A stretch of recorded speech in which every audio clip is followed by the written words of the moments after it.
Hello and welcome back to the Jules with Jim podcast. I am your host, GiGi, and I hope you're well. I just want to thank you all so much for the support, your interest, your questions. It all goes such a long way. Whilst you're at it, please don't forget to hit that sub button to be notified when I do post new videos. I am continuing my Breaking Down the Science Energy series, and I just have to say a disclaimer though, that the information I am sharing with you is just to explain the energies and that not everything is set in stone. I think of astrology as my cosmic parent, or rather my cosmic guidance, and that you are able to work with the energies within your chart in order to achieve your current soul mission so that you can evolve into the next phase of life. And as I always say, the only constant is a change. I cannot stress the importance of knowing your birth chart as it acts as guidance for your soul's evolution, at least in my humble opinion and experience. Without any further ado, let's get down to it, shall we? I will start off by taking a look at some well-known South African Leos, and they are Charlize Theron, Questa, Caiphus Semenya, the late Lucky Dube, the late Reeva Steenkamp, Kaiser Motawang Jr., and last but not least, Musiwa Lekota. Now, the fixed sign Leo, born between July 23rd and August 22nd, literally just brings life to everything. These are the showstoppers, the glam girl and the stud guy. Leos just draw attention to themselves without doing much at all. They are, they are the sun, so they able to allow plants to photosynthesize. So they are like the photosynthesis to plants, the vitamin D to all of humanity. They are just important, period. We all experience the sun, we all experience its warmth, but I think that a lot of us misunderstand the energy in its totality. A lot of people cannot face Leos. A lot of people cannot face the sun even. Very few can really handle all of that sass and class. So, in essence, it's their purpose to just ooze self-confidence in the hopes that other people would actually follow suit. They have to be the light that others need. They must share their light, and most of all, they should learn how to shine their light in a way that's beneficial for other people as well as themselves. So and it's hard to struggle that, especially if you're trying to be the beam of light for everyone else and yourself, and also having to balance not being conceited or not thinking of yourself as important, as opposed to realizing the importance of other people's roles as well. So it's definitely a difficult energy to balance, because I find that with Leos, a lot of the times they don't want to be in a position to be great all the time. They don't want to be in positions to be getting all the attention all of the time. It's like it does get to a point where it is tiring being that light of being, or that person that's constantly holding up the family, or that's constantly protecting everyone around them. It's like strong people need nurturers too. So and a lot of the times people think that they are, conceited, or they vain and they love all of this attention, but really it is not even like that. It really isn't. But I love the fact that, they have the ability to share unconditional love to everyone without really burning themselves out, and that's really their true purpose. But before we get too deep, some basic facts about Leo. Their polarity is positive, their quality is fixed, their element is air, the symbol for Leo is the lion, their planetary ruler is the sun, the opposite sign being Aquarius, and parts of the body ruled by Leo would be the heart, the spine, and the upper back. So for me, when I think about Leo energy, I think of, they remind me of the rise and the sunset of the sun. It's like when the sun is in its prime and it's shining really bright during the day, we all receive the sun's rays. It's like a ray of sunshine to everyone who is willing to receive the warmth of the sun. Well, not even willing to receive, because we all receive it regardless. But it's like when the sun sets, we all sort of realize just how much warmth, generosity, protection, loyalty, and light that, the sun actually brings to us. And, Leos are fixed in their nature. So it's almost as though they are aware of the energy that they bring to people. They are very self-aware, which I think is very important, especially in the society that we live in. It's like they know exactly what it is that they bring to the table. They know their strength. They know they have courage. They know that they're disciplined. They know that they have, enough courage to face all the challenges of life. And, obviously, we are people. We go through challenges in life, and these are the type of people that will not back down from a challenge. They will definitely face it, and it will be dealt with accordingly. So what I find most intriguing about Leos is the fact that they are able to love themselves, and love themselves in spite of their imperfections, their insecurities. And that's what we should all be learning from them. Instead of thinking that they are conceited and they're all about themselves, we should rather be asking ourselves, okay, so what is it about the Leo that makes me feel that way? What is it about the Leo that enables them to have that energy and to, constantly be upbeat and excited about life? And of course, it's not that they always, want to be a ray of sunshine, because of course they're human after all. So they do have days where, they don't want to be dealing with life, and people in general. We all have those days. I mean, like I said, like I'm going to keep repeating, we're all human. So the basics of what we should actually be learning from them is the fact that we should be able to love ourselves in spite of our imperfections and our insecurities. That is the energy that we're supposed to be taking from them. We are supposed to be taking from them that, we shouldn't be really placing our value on anything that is outside of ourselves. That the light we so desperately need is actually within ourselves. And I think most of the times, Leos will actually own their insecurities. And, when something is owned, you can't really, there's nothing that you can say to them that can make them feel bad about themselves or that will make them feel insecure, because they've already owned it. They've already dealt with the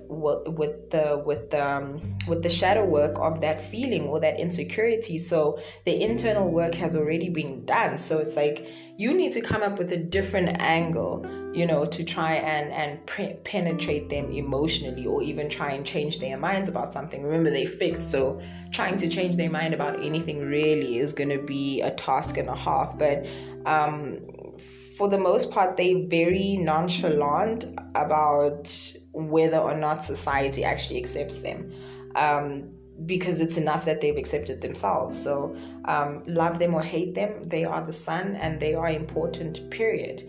Speaking of the sun is the ruling planet for Leo. And the sun is exalted in Aries. The sun is more comfortable in Aryan energy.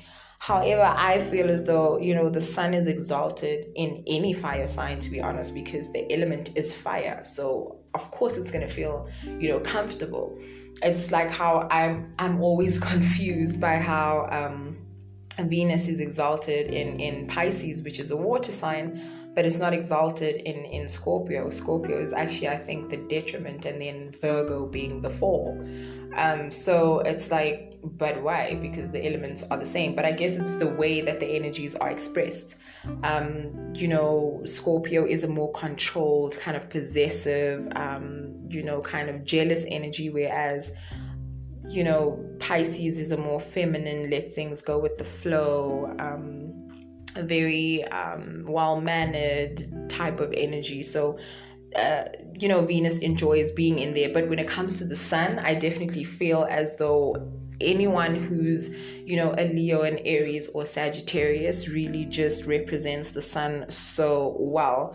And, like I said, you can just associate all fire signs. It's like under one category. So, and that's just self-confidence. I mean, which Aries do you know does not have self-confidence? Which Sagittarius do you know does not have self-confidence? Which Leo do you know, does not have self-confidence? So, they don't really look at disappointment the same way that the other signs would look at disappointment. For them, it's more an opportunity to do better, whereas signs and other elements are kind of just like, gosh, disappointment, it's the end of the world, or it might just take them a longer time to get over certain things. I think when it comes to fire and air, disappointment and setbacks are a lot more easier to handle than earth signs and water signs, because I think the amount of dedication and the amount of emphasis that goes into valuing themselves on external things is higher. So the disappointment, of course, is going to be higher. Whereas with, the fire signs and the air signs, it's kind of like, okay, well, I did the best that I could. Now it's time to move on to something new. Whereas with the water and the earth signs, they literally, could put their lives on something. And if it doesn't go well, then it's like, the end of the world. But also, the sun in astrology representing the most conscious part of ourselves. It's like our ego, our pride, our individuality. So essentially, the sun represents us. It represents the self, the core self. And if we want to go, well, not the core self, but it represents, the self. I actually read somewhere that the sun is actually what we aspire to be. It's not what we are already. So it's like Leo suns aspire to be Leos. And it's the moon sign that,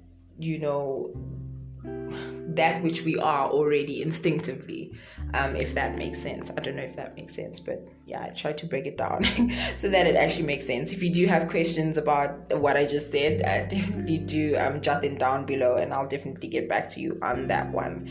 But if we go deeper and we talk about the solar system, the sun is the most important planet because, like I'd mentioned before,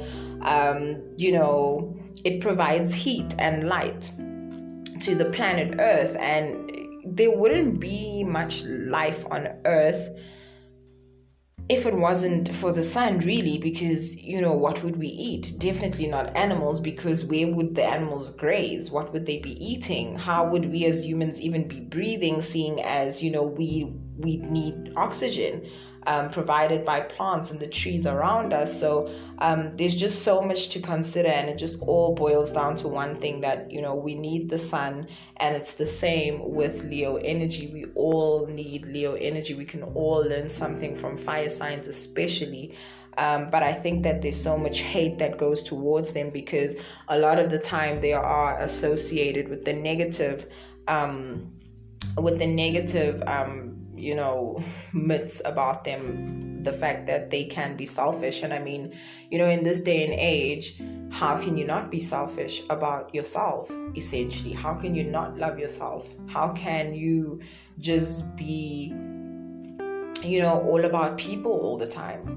People tend to be disappointing at times, and all fire signs know this. They know that they can't just put all of their eggs in one basket. They kind of have to, diversify themselves, and that's exactly what they do. They try and diversify themselves.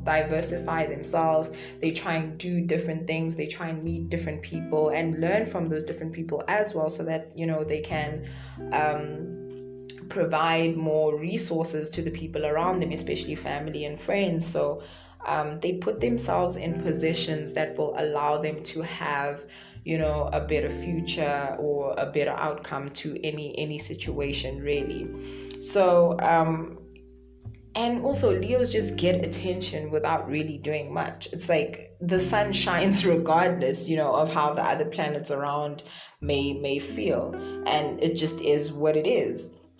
Leo also rules the fifth house, which is all about our creativity. It's about children, our pleasure, love and happiness, or even the activities that provide us with happiness. So whether it is that we're creating a child, or we're creating art or music or fashion, the essence of creating really is providing an extension of ourselves for others to enjoy. And that's what creating is. I mean, when a fashion designer designs a dress or a suit, or an outfit, that is essentially their creativity. They are birthing something that society can potentially enjoy or even hate, but obviously the intention is that it is to be enjoyed.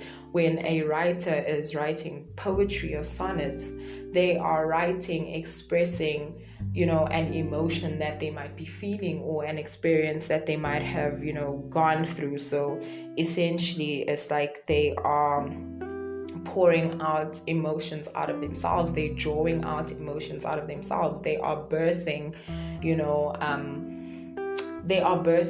an experience, or they are creating an experience for somebody else to read and enjoy and interpret it in their own way. I also wanted to talk about the association with the solar plexus and the solar system, as I thought it was quite interesting. When I was doing research, on Leo energy, of course I thought about the sun being its ruling planet, and then I took it a bit further by looking at the importance of the sun in our solar system, and then I was like, okay, this is rather interesting. I wonder what the association between, the solar system and the solar plexus would be. And basically the solar plexus, which is also known as our third chakra, the direct translation of solar plexus is literally city of jewels. And it is located in the diaphragm, which is also known as the center of personal power. It rules the ego, the personality, and one's identity, personal freedom, your choices, originality, and these are all elements that the sun rules as well in astrology. We take it a bit further. The solar plexus is also a masculine energy, as is the sun. The element of the sun is fire, and the sun also provides healing. And the solar plexus, it's the same thing. If you heal the solar plexus, then you're able to unlock the powers of you're able to actually disintegrate the ego. You're able to understand your personality a little bit more. Your identity becomes more clearer as to who you are. You start developing, your own personal freedom. Your choices become really intertwined with what your purpose actually is. It's just, a different energy according to, what I read. I have yet to, unlock my third chakra. I think I'm a bit far from that, but, baby steps. Also, the color that's associated with the solar plexus is a bright yellow, of which so is the color of the sun. And the solar plexus is actually called the solar plexus because of the way that it looks. And the way that it looks, it's almost similar to a sun's rays. Like, I think they call it the braid of the solar plexus actually looks like the sun's rays. So I thought it was very interesting that there would be such similarity between the solar plexus and the sun in its essence, and how that also is connected with astrology. And I just love how everything is just so connected. I was having a conversation with one of my friends today, and I was just like, I find it so crazy how everything is just so connected. Actually, we are all one. Essentially, we are all one. As much as society has, bred this notion of different classifications and categories and, all of these things that we feel we should be fitting into, essentially, without the labels, we are one. We all have the same sort of human structure. We all have, we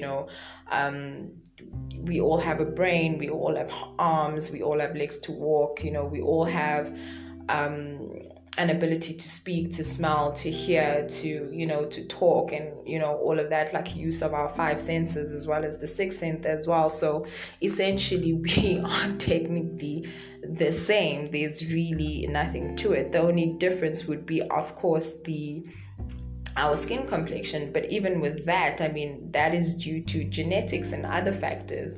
So why would we even factor that in? Because now that's based on differences, and we're not even talking about differences right now. But I'm not to go too deep into that. They assemble the lion as well. The lion, immediately when I think of the lion, I just already think of this, this powerful animal, this powerful presence, this animal that just demands respect. That like the first thing that comes to mind is strength, and the second thing that comes to mind is courage. In my head, I'm actually visualizing the lion's head, and I'm thinking about the hair and how the hair almost looks like a crown, especially the head at the top of the head. So it's like I'm already imagining royalty, and theoretically speaking, it represents royalty, it represents strength, courage, protection. Also in spirituality, it represents, all these, as well as power. So you can already imagine a dominant force, and that is essentially what Leo is. Leo is such a dominant force. The lion also represents loyalty, and we could even go as far as saying that Leos are actually the royalty of the zodiac. I mean, it's not too far-fetched.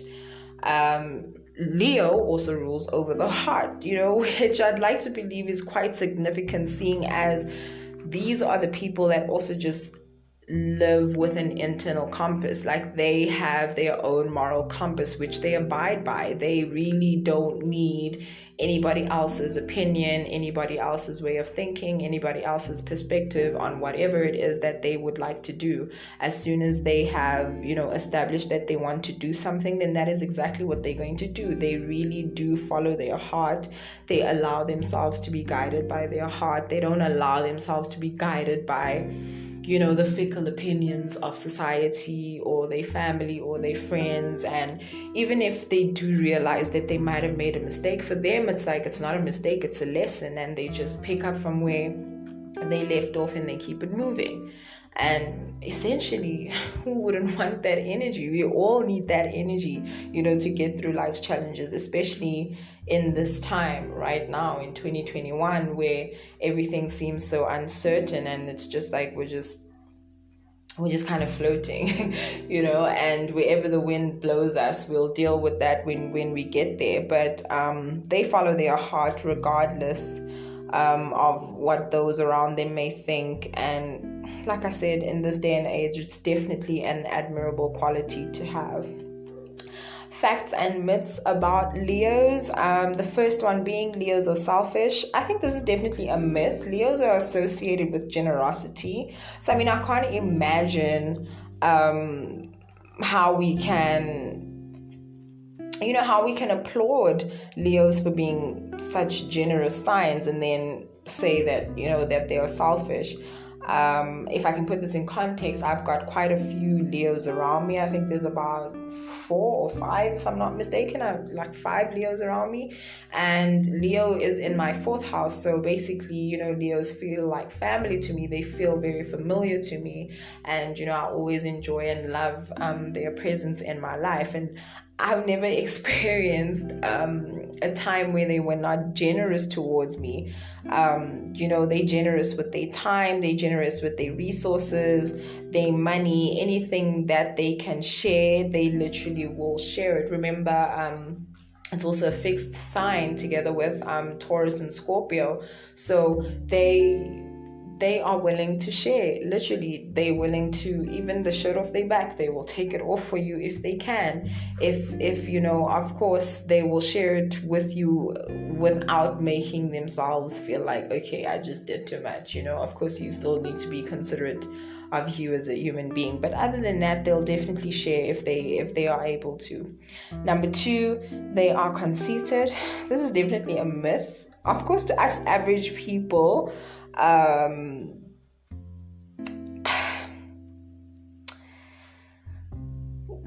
us as average people, we may have to do certain things to get attention. However, Leos just need to simply walk into a room and that attention is already given to them. For them, walking into a room is just enough, and the attention will just come pouring to them. And like I mentioned prior, sometimes it does get overwhelming because they just don't want to have to deal with that energy on a daily basis. It definitely does get tiring. I mean, imagine it's like being a celebrity all the time, even in moments where you feel like you really just want to be normal, if I can put it that way.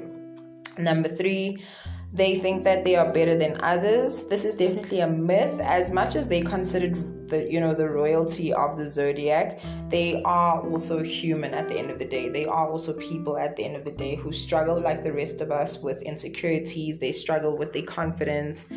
The sun doesn't always shine, right? There are going to be days whereby the skies are going to be cloudy. There are going to be days where it's going to rain. There are going to be days where, there's a thunderstorm, and that representing their anger, and them crying might be them pouring out their emotions, and it being cloudy may just be them being moody and not really in a space to kind of deal with everything that's going on around them. And then, of course, if it's just clear skies, then you get the best of them. But, just because of, their energy does not mean that they consider themselves better than everyone else. In fact, some of them even hate being in the spotlight. I'm talking from experience. Some of the Leos that I know don't really like being in the spotlight sometimes. Sometimes they don't even feel like being social because they just don't want to be the center of attention. Some of them don't even like it in actual fact. Number 4, they are high maintenance. I think this is definitely a fact. I mean, I feel like it could be phrased differently. However, being a fixed sign and having a real strong sense of self definitely allows them to be demanding about how the people around them treat them. So it's either you step up or you kind of fall to the wayside. That's just how it is. Number 5, they are overprotective. I think this is definitely facts. They are extremely protective of their family. Any threat will be dealt with accordingly. This is just the same energy that you would get with a Taurus, just the same energy that you would get with a Scorpio. Do not, under any circumstances, mess with these signs' families, these signs' friends, because they will come for you. And definitely you will start it, and they will definitely finish it on your behalf. They also protect their family by means of keeping family secrets, upholding traditions, and just everything that comes to the family is considered very sacred. I know some Leos that still uphold a lot of their family traditions even after those family members have passed on. So they really have a sense of family because they know that, their individuality, their strong sense of self is rooted within family. And with family, you can never go wrong because they'll always be there, and they understand that. That's why they protect them so much, whether or not the family has been good to them, whether the family has been bad to them. And if the family has been particularly bad to them, then they will still respect the family, but they will just not associate themselves with the family. They will still protect that family in that way. Protect them to such an extent that you could be the closest person to them and you probably wouldn't even know that, they come from a family that's actually quite rotten to the core. That's just, the people that they are. They're always protecting the people around them. They're always protecting the people that will always be there no matter what. Number 6, Leos are cowards. I'm even rolling my eyes and looking to the side and moving my head and shaking my head, because I'm just like, have you ever seen a lion being a coward in front of a springbok? Have you ever seen a lion running because they just saw a springbok? Have you ever seen a lion run except for chasing after prey? Right? Number 7, loyalty is important to them. This is definitely facts. Loyalty is important to fixed signs, period. Fixed signs definitely value loyalty. Scorpios and Taurus especially, loyalty. Again, reference to Kendrick Lamar and Rihanna's song Loyalty. This is definitely it for them. If they can get loyalty out of you, then they feel like, okay, this person is definitely a keeper. And loyalty, let's be honest, especially in this day and age, this generation that we are currently living in, loyalty is something that cannot be bought.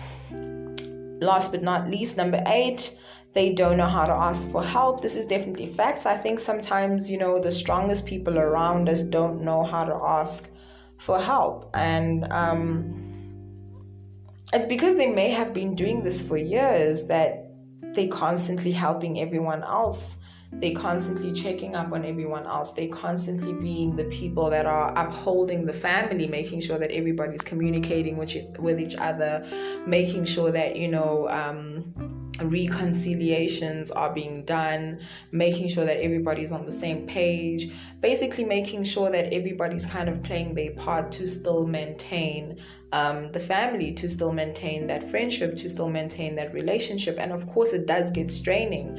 I mean, you can't be the only one that's trying to maintain relationships. Relationships, if you think about a ship already, I think I may have mentioned this in my other videos, if you think about a ship, a ship needs thousands and thousands and thousands and thousands of parts to make sure that it is fully functioning, to make sure that it can, glide across the ocean. So expecting one person to maintain all of these relationships is absolutely ridiculous, but they do it anyway. And it's because of doing this for such a long time, they struggle to actually have moments where they're like, you know what, I actually don't want to do this. I actually just don't want to be involved. I actually just, because they start realizing that actually families are only in contact with them because of them. If it wasn't for them calling, or if it wasn't for them checking in, then nobody really would check in with the other. And that's how some families are. Some families are actually estranged. Some families, they don't even talk to each other. And then there's that one person, and that's only because there's that one person that eventually got tired and was just like, no, I don't think I'll be able to maintain this over the long run. So,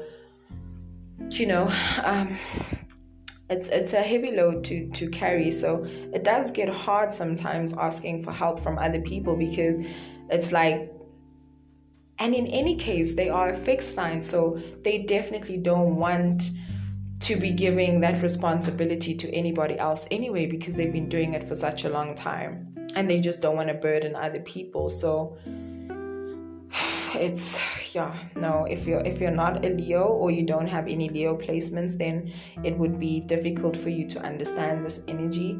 But they definitely are the people that are holding it down for their families and friends. And if you do have any Leos around you, or Leo dominant or fire dominant people around you, then definitely do check up on them and see how they are doing, because like I said, they seem to carry their world on their shoulders, and some of the time not a soul will know. Nobody will know. But as mentioned prior, a disclaimer that not every single Leo will have these characteristics, so please be open-minded. And as I always say, aspects do play a huge role in how the energies play out. I just want to end off by saying, fire signs, we appreciate your tenacity, your passion, and dedication to every single thing you do or get involved in. Your ability to be the life of the party is always appreciated. I hope I was able to break Leo energy all the way down for you. My next video, I'll actually be ending off the signs energy series with Sagittarius, and we'll be moving on to another series. Definitely do stay tuned for that. And on that note, thank you so much for tuning in. Let me know in the comments down below where Leo energy shows up for you and what I may have left out, and your thoughts about Leos in general. Show me some love and subscribe to my channel. Again, your time spent is much appreciated. Till next time, you know what you do, so keep doing what you do. Peace, love, and most of all, light. I'm out.